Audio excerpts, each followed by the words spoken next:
What's up guys, today I'm going to be discussing about this game called Dragon Quest VIII Journey of the Cursed King.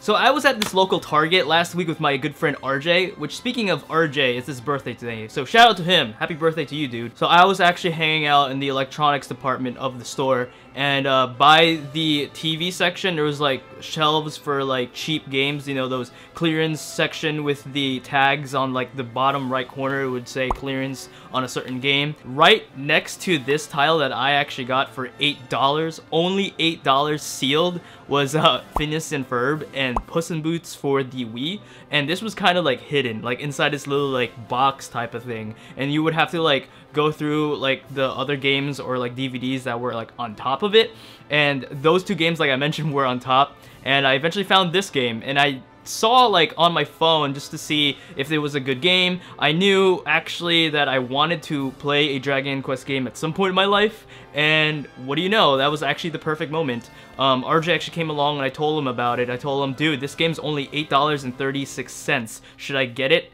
And he's like, dude, it's a steal. Go ahead and get it, because I saw the Metacritic reviews. They had like an 85 and up. Even other websites as well. They're all like above average scores, and I couldn't just pass the opportunity to try out this game. If you guys don't know, Dragon Quest VIII actually is a re-release of the PS2 version back in 2004. It's actually probably the most well-known Dragon Quest game on that system. Correct me if I'm wrong, but apparently a lot of people really like the game. There's actually a lot of things to do. I saw also on how long to beat that main story takes at least like 67 hours or so, and like to complete it is just a lot more. Now, I've played this game for like about a couple of hours. I actually did like the first quest of the game where you have to get like a crystal ball or something like that inside of a dungeon. So I'm not going to be doing a review of this game, but more of my first impressions and like what it entails. To my understanding so far, Dragon Quest VIII is basically a game where you travel to the unknown, fight monsters in a Japanese RPG type of style, in order to find and catch a dude with magical powers.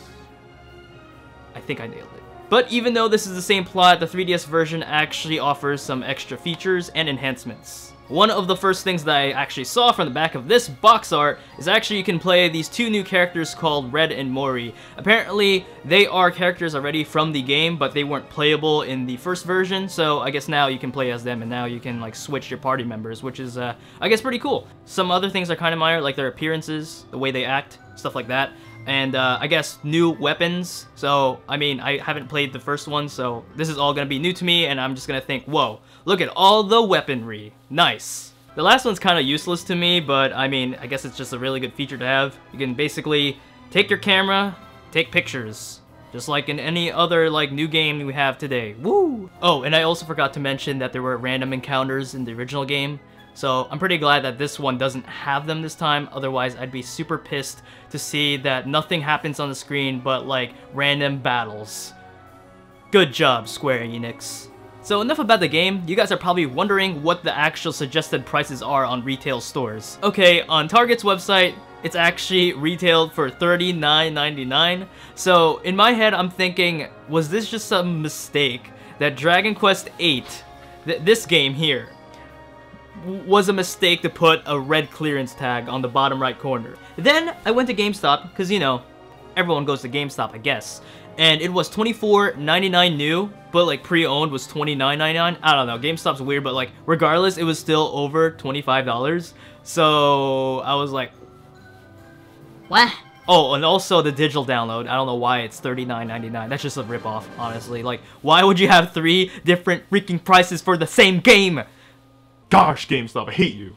So then I check Amazon, and what do you know? It's starting at $32 from used and new offers. So I was like, whoa, that's even higher than GameStop's usual pricing, I guess. And just because I felt like it, I saw on Best Buy it was like $29.99. So in conclusion, it's supposed to be more than like $25. So I guess like I said, it must have been some sort of a mistake that Dragon Quest VIII was only $8 for me. Oh yeah, and I just remembered that when I went to the self-checkout, I scanned it and they needed like a Target employee to check the game. So they checked it, they couldn't scan it right, like it wasn't ringing at all. But they just saw that, oh, it said originally $11 or $12, and then they had to like put the discount price like manually, and then it went through in the end. So that also might have been partially a reason why it wasn't scanning right, because it was wrong or something, I don't know. But basically all I've said is just backup information to think that Target did make a mistake on this game price, so like I said, I'm not really complaining. But hey, in the end, I got a game that I'll really enjoy. After researching that this game will have more than 60 hours of main story, you can just suggest that this game has a lot of content to offer. Like I mentioned earlier, I've been enjoying it so far, but I do have to say that the controls are kind of weird. I would actually prefer playing it on a home console rather than a handheld system, especially because, well, the C-Stick isn't really the best thing in the world, and you can't really change the inverted controls. I gotta say, so far, the voices and atmosphere is great, and the monsters look super unique. But seriously, this game seems to have so many things that's worth more than $8 new, especially on a Nintendo console. So I guess the lesson here today is basically, don't neglect the clearance section of the electronics department, I guess. Because you could probably find some hidden gems or like hidden DVDs or anything electronic related, especially video games like this. And you could probably get a steal and buy a game that's actually worthwhile your time for such a low price. Like, that experience that night was probably equivalent to me walking into Goodwill and seeing like a brand new console that was like open once. And what I mean by open once, probably just taking the wrapper off and just seeing that it was still new.